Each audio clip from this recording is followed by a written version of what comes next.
Hello everyone, कैसे हो आप लोग? कैसी चल रही है आपकी पढ़ाई? एंड आई होप आपने मटेरियलिटी जो लास्ट क्लास में हमने डिस्कस करा था वो आपने अच्छे से कवर कर लिया होगा। तो आपने इन केस करा होगा तभी आपको ये समझ में आएगा मटेरियलिटी जो हमने आज कवर करने वाले हैं। मटेरियलिटी में मैं क्यों इतना फोकस बार बार बोल रही हूँ कि इम्पॉर्टेंट है, बिकॉज ये आपके एग्जाम पॉइंट ऑफ व्यू से तो इम्पॉर्टेंट है ही, बट जब आप आर्टिकलशिप स्टार्ट करने वाले रहोगे, नॉट सेइंग कि जब आर्टिकलशिप आपने स्टार्ट कर ली है तब तो रेलिवेंट रहेगा, आपको प्रैक्टिकली जाके कैलकुलेट करनी पड़ेंगी। जब क्लाइंट ऑडिट पे जाओगे तो आपको उसमें हेल्प करना पड़ेगा अंडरस्टैंडिंग के बेसिस पे, पर तो इसके लिए आपको पता होना चाहिए कि how to calculate materiality. Okay, तो अपनी बात कर रहे थे कि मटेरियलिटी आपको कैलकुलेट करना पड़ेगा, बट आप जब इंटरव्यू देने जाओगे आर्टिकलशिप के लिए, तो इन दैट केस मटेरियलिटी एक फेवरेट क्वेश्चन टॉपिक होता है इंटरव्यूअर का। तो ये आपसे डिफरेंट टाइप्स के क्वेश्चंस पूछते हैं जनरली। अगर आप बिग फोर में जाओगे ऑडिट के लिए या फिर अदर फॉर्म्स में भी जाओगे तो मटेरियलिटी के ऊपर क्वेश्चंस आपके आ सकते हैं। देन इसके लिए आपको ये टॉपिक क्लियर होना चाहिए कि कैसे कैलकुलेट होता है, बेंचमार्क क्या होता है, डिफरेंट टाइप्स की मटेरियलिटी क्या होती है। तो ये आप थोड़ा सा अच्छे से टॉपिक कवर करना, एंड कुछ क्वेश्चन होगा तो please ask me and I will try to help you. चलो, बहुत हो गया, एंड अभी अपनी क्विकली ये जो लिखा हुआ है मैथ में उसको कवर करते हैं। तो सबसे पहले ये जो जस्ट गिव मी 1 सेकेंड। हाँ, ये ऐसे 320 जो है ये क्या बोलता है? ये बोलता है जस्ट गिव मी,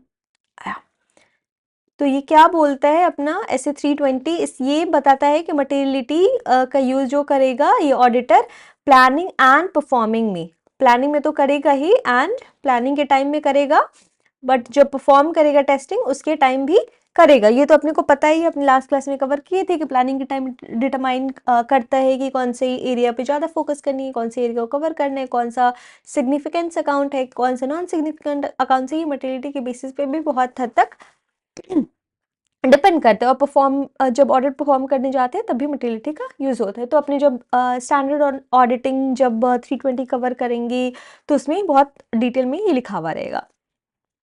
नेक्स्ट वही रहता है कि मिसस्टेटमेंट जो है वो डेफिनेटली मटेरियल जो रहता है उसी पे अपने ध्यान देते हैं कि मटेरियल इफ इंडिविजुअली और इन अग्रीगेट। मैं फिर से नहीं बोलूंगी, बट हाँ, ऐसा नहीं होता है कि एक मटेरियल एक डिफरेंस और जो मिसस्टेटमेंट होता है बस उसी को अपने देख लेते हैं। आप अपने क्या करते हैं, अ, सारे जो सिमिलर टाइप के जो मिस स्टेटमेंट तो उसके आप उसको हम क्या करते हैं, अग्रीगेट करते हैं, देन ओवरऑल लेवल पे भी अपने चेक करते हैं कि टोटल जो मिस स्टेटमेंट है वो overall materiality financial statement level से ऊपर गई या नहीं गई। ठीक है, तो वही बोल रहे हैं कि इधर इंडिविजुअल और अग्रीगेट करके मिस स्टेटमेंट जो है वो मटेरियल है कि नहीं वो अपने देखते हैं। ठीक है, expected that could expected to influence economic decision of users।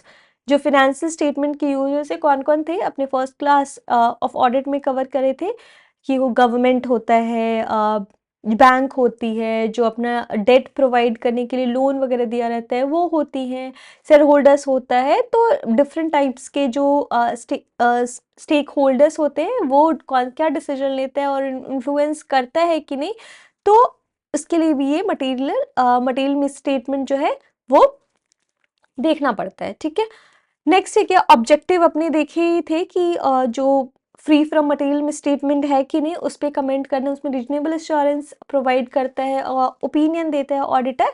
तो वही लिखा हुआ है कि इस केस में मटेरियल होना, और यही इसी रिलेटेड ये सिग्निफिकेंस ऑफ मटेरियलिटी होता है। मटेरियलिटी अपने ये सब डिस्कस कर चुके थे कि क्यों इंपॉर्टेंट होता है मटेरियलिटी का, क्या सिग्निफिकेंस है। तो अपने को समझ में आ गया कि जो एक तो इसके लिए अपना होता है कि देखने के लिए इन अग्रीगेट और इंडिविजुअली मटेरियल है कि नहीं statement that could influence the decision of the user of the financial statement. And दूसरा है कि ऑब्जेक्टिव जो होता है उसमें भी ऑडिटर का रिस्पॉन्सिबिलिटी है कि कमेंट करना है कि financial statements are free from material misstatement और नॉट। नेक्स्ट पॉइंट है कि मटेरियलिटी जो है वो ऑलवेज अमाउंट पे नहीं डिपेंड करती। एग्जाम्पल जो आपने क्या लिखा हुआ है यहाँ पे, एग्जाम्पल लिखा हुआ है कि एक छोटा सा भी फ्रॉडलेंट एक्टिविटीज, स्मॉल अमाउंट तो बहुत कम है, हो सकता है मटेरियलिटी से बहुत ही मटेरियलिटी का 5% हो, कि small amount lost by fraudulent practices, सही नहीं था, फ्रॉडलेंट प्रैक्टिसेस से वो अमाउंट गया, तो वो भी सीरियस फ्लो हो सकता है। मतलब ये इंटरनल कंट्रोल का एक बहुत बड़ा प्रॉब्लम है, यू कैन से, कि सही नहीं है, तो ये भी अफेक्ट कर सकता है और ये डेफिनेटली इन्फ्लुएंस कर सकता है डिसीजन ऑफ द यूजर्स को। तो इट्स नॉट ऑलवेज कि मटेरियलिटी को अपने अमाउंट से ही कंपेयर करें, कि मटेरियल हो सकता है कि कुछ जैसे रिलेटेड पार्टी के साथ आप कम जो नॉर्मल प्राइस क्लाइंट दूसरे को देते उससे कम प्राइस में आपने कुछ प्रोडक्ट दे दिया, तो that can also affect, that is also material. तो ऐसा नहीं कि ऑलवेज अमाउंट, बट इस लीगल कुछ केस चल रहा है उसका भी डिसीजन नहीं आया है, but that could be material for the users of the financial statement, right. तो ये वही बोल रहे हैं कि मटेरियल हमेशा, मटेरियलिटी क्या होती है, रिलेटिव साइज पे डिपेंड नहीं करती है, अदर फ्रॉडलेंट एक्टिविटीज और अदर सर्कमस्टांसेस के बेसिस पे भी डिपेंड करता है, ठीक है।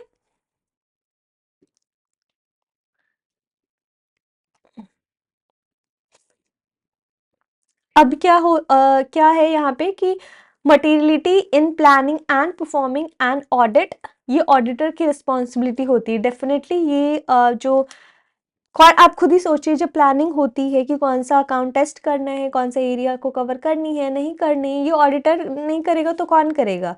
ये क्लाइंट थोड़ी ना बता देगा आपको कि ये वाला एरिया टेस्ट कीजिए, ये नहीं कीजिए। ऑडिटर का रिस्पॉन्सिबिलिटी होता है कि वो क्या प्लानिंग फेज में और जब परफॉर्म करेगा तभी उसको पता होना चाहिए कि हर क्लाइंट के बेसिस पे क्या होना चाहिए। हो सकता है कंपनी ने अपने एक अलग मटेरियलिटी, बट अपने अकॉर्डिंगली इसको ऑडिटर को कैलकुलेट करना पड़ता है on the basis of understanding जो भी गेन किया है, तो वही लिखा हुआ है। The concept of materiality is applied by auditor both planning and performing the audit and evaluating.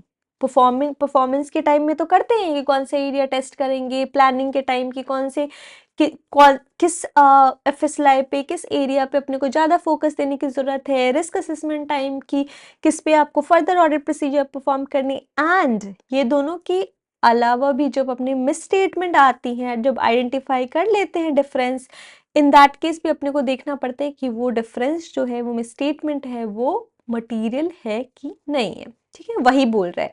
और audit of corrected miss statement, जो करेक्ट नहीं किया है मिस स्टेटमेंट को, ठीक है। नेक्स्ट है ऐसे 320 जो बोलता है कि planning and performing of audit में मटेरियलिटी यूज होती है, ठीक है। अपने क्विकली नीचे आते हैं and then will talk about just a second, हाँ ठीक है। यहाँ पे क्या बोलते हैं, financial reporting frameworks often discuss the concept of materiality in the context of preparation and presentation of financial statement. ये बोल रहे हैं financial reporting framework means as और इंडेस को बोलते हैं। अकाउंटिंग रिलेटेड तो बहुत बार अपनी डिस्कस करते हैं कि मटेरियल है कि नहीं है, ये मटेरियलिटी कॉन्सेप्ट जो अपने ऑडिट में पढ़े होंगे। नेक्स्ट बोलते हैं ऑल्दो फाइनेंशियल रिपोर्टिंग फ्रेमवर्क में discuss materiality in different terms, accounting का तो हमने देख लिया, इन डिफरेंट टर्म्स में भी करते, they generally explain misstatement, वही जो consider to be material if individually और अग्रीगेट इन्फ्लुएंस करता है डिसीजन ऑफ द यूजर्स को, ठीक है। तो ये अपने तो बार बार कवर कर लिए।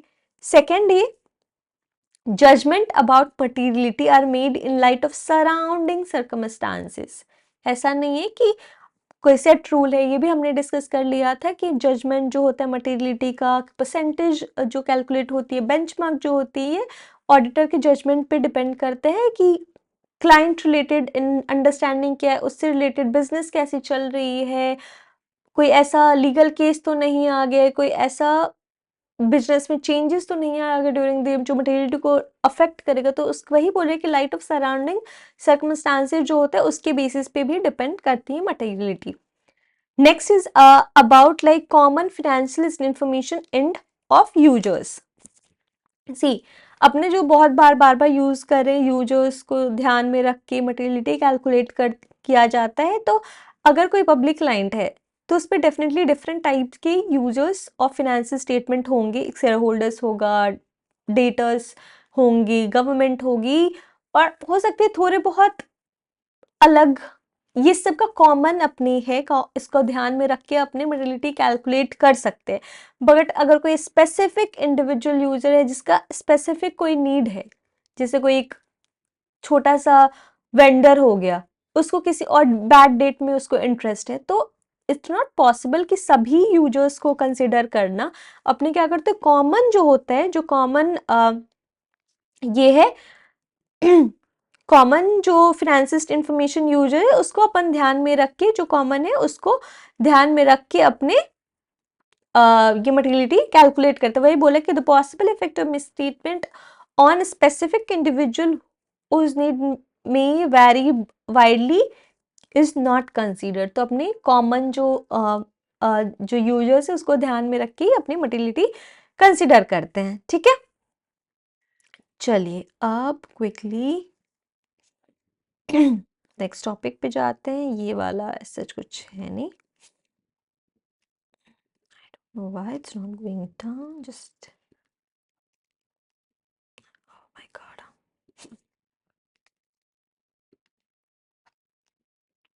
not sure।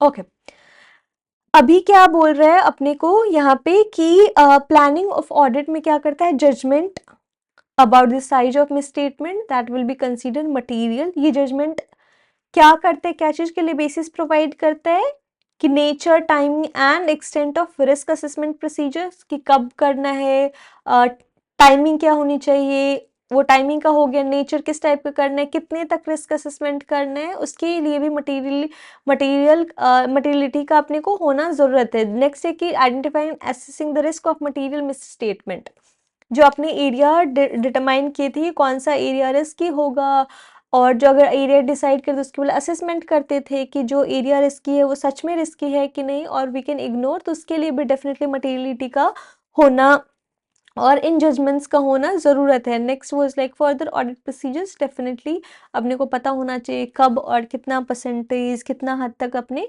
टेस्ट, अगर कोई ज़्यादा रिस्की एरिया है तो डेफिनेटली उसको ज़्यादा प्रायोरिटी और ज़्यादा फोकस करके अपनी सैम्पल साइज एक्सटेंड करके कराएंगे, और अगर कोई कम रिस्की है तो डेफिनेटली अगर थोड़ी सी सैम्पल साइज करके सैम्पल टेस्ट किए तो अपना काम हो जाएगा। ठीक है, नेक्स्ट बोलते हैं कि materiality determine when planning the audit does not necessary establish the amount below which uncorrected misstatement individually और in aggregate will always be evaluated as immaterial। तो क्या वो यहाँ पे बोल रहे हैं कि जो अपने ऑलरेडी डिस्कस कर लिए हैं कि जो सर्कमस्टांसेस होती हैं, जो हर एरिया का ऐसा नहीं है कि हमेशा अमाउंट के बेसिस पे अपने डिस्कस करे थे, कि अमाउंट के बेसिस पे नहीं होता है, देखना पड़ता है कि क्या है, मे नॉट बी मटेरियल अपने नहीं बोल सकते इवन इफ ये बिलो मटेरियलिटी है। ठीक है, it is not practicable for to design audit procedure to detect misstatement that could be material solely because of their nature। ऐसा हम बोल सकते हैं कि ये हमेशा पॉसिबल नहीं है कि आप नेचर के बेसिस पे ही जाके उसको देखें कि मटेरियलिटी, बट बहुत हद तक जहाँ पॉसिबल है तो ऑडिटर ऐसा करते हैं कि नेचर को भी ध्यान दिया जाता है, अमाउंट को तो ध्यान दिया ही जाता है कि, बट यहाँ नेचर को भी ध्यान में रख के and further audit procedure risk assessment वगैरह करते हैं। एग्जाम्पल क्या था अपना, एग्जाम्पल क्विकली अपने ले लेते हैं, अपने डिस्कस करे थे ऑलरेडी कि एक क्या था, रिलेटेड पार्टी नॉर्मल प्राइस पे नहीं किया था, दूसरा था कोई लीगल केस चल रहा है, तो ये सब कुछ एग्जाम्पल्स इसमें इवन अमाउंट बहुत ज़्यादा ना हो फिर भी अपने इसको रिस्की मान के, मटेरियल मान के डेफिनेटली डिस्कस कर लेते। नेक्स्ट क्या, auditor has to apply his professional judgement, definitely professional judgement अपने डिस्कस किए थे कि बेंचमार्किंग में, परसेंटेज में हर पॉइंट पे अंडरस्टैंडिंग और जजमेंट के बेसिस पे ही ये सारे डिसीजन लिया जाता है। इन डिटरमाइनिंग मटेरियलिटी, ठीक है, वही सेम बोला है कि benchmarking and determining level of benchmarking इसके लिए होता है। नेक्स्ट क्या, while judging materiality the significance of item has to be viewed from different perspective. Significance, materiality of an item may be judged by considering the impact on profit and loss or the balance sheet or total in category expenditure वगैरह। तो वही बोल रहे हैं कि different angle से देख के, डिफरेंट एंगल से उसको देख के कौन सा अंडरस्टैंडिंग किस किस पे अफेक्ट करेगा, कौन सा मोस्ट अप्रोप्रिएट होगा बेंचमार्क, ये सब ऑडिटर को अपना अंडरस्टैंडिंग के बेसिस पे, नॉलेज के बेसिस पे, प्रायर एक्सपीरियंस के बेसिस पे ये सब कैलकुलेट करना पड़ता है। And then at the end ये सब कैलकुलेशन डिस्कशन के बाद डिटरमाइन करना पड़ता है कि which would be the most appropriate. हो सकता है आपको लगे कि रेवेन्यू भी सही है, बैलेंस शीट, टोटल एसेट भी सही है बेसिस, बट आपको डिटरमाइन करते हैं कि मोस्ट अप्रोप्रिएट बेंचमार्क कौन है। ठीक है, चलो अब चलते हैं quickly. I don't know, sometimes it doesn't work properly. फिर से वही है कि जो मैटर ऑफ प्रोफेशनल जजमेंट होता है एंड ऑडिटर से, ये एक ऑडिटर किसी दूसरी तरह से मटेरियलिटी कैलकुलेट कर सके, दूसरा ऑडिटर का एक्सपीरियंस, नॉलेज और अंडरस्टैंडिंग दूसरी तरह से हो सकती है। तो ये ऑडिटर टू ऑडिटर वैरी करता है कि कैसे, क्या अंडरस्टैंडिंग, प्रोफेशनल जजमेंट क्या है, एंड उसी के बेसिस पे इंफॉर्मेशन, नीड ऑफ यूजर्स के बेसिस पे वो करता है। ठीक है, बट ये जो यूजर्स को ध्यान में रखने, बहुत बार डिस्कस किए कि यूजर्स को सेंटर में रख के ये डिसीजन ली जाती है, मटेरियलिटी कैलकुलेट की जाती है, बट कुछ अजम्पशन है।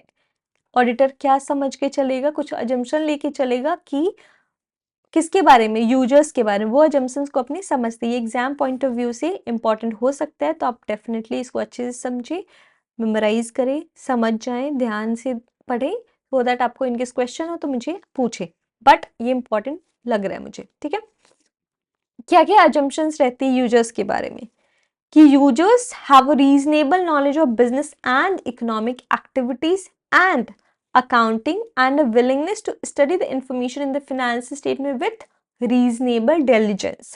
ये जो फाइनेंशियल स्टेटमेंट में जो भी ओपिनियन देगा, जो इंफॉर्मेशन दी हुई, तो ये मान के चल रहे कि ऑडिटर यूजर्स को जो पढ़ने वाले वो पढ़ेंगे, अंडरस्टैंडिंग है उनको बिजनेस की, और उनको विलिंगनेस, इच्छा भी है उनको कि फाइनेंशियल स्टेटमेंट में जो इन्फॉर्मेशन दी गई उसको पढ़ने की। ठीक है, नेक्स्ट क्या the, users understand that financial statement are prepared, presented and audited to level of materiality. जो यूजर्स है उनको पता होना चाहिए कि मटेरियलिटी को ध्यान में रख के ही ऑडिट किया हुआ है। ऐसा नहीं कि जो इमटेरियल अमाउंट है उसको भी टेस्ट कर दिया गया है, थोड़े से मटेरियल में स्टेटमेंट है उसको भी कंसिडर, तो ऑडिट तो यही बोल रहा है कि यूजर्स को ये पता होना चाहिए कि फाइनेंशियल स्टेटमेंट जो बनाया गया है, ऑडिट हुआ है, वो मटेरियलिटी को ध्यान में रख के। ठीक है, third point, users recognise the uncertainties inherent is in the measurement of amount based on the use of estimate, judgment and consideration of future event।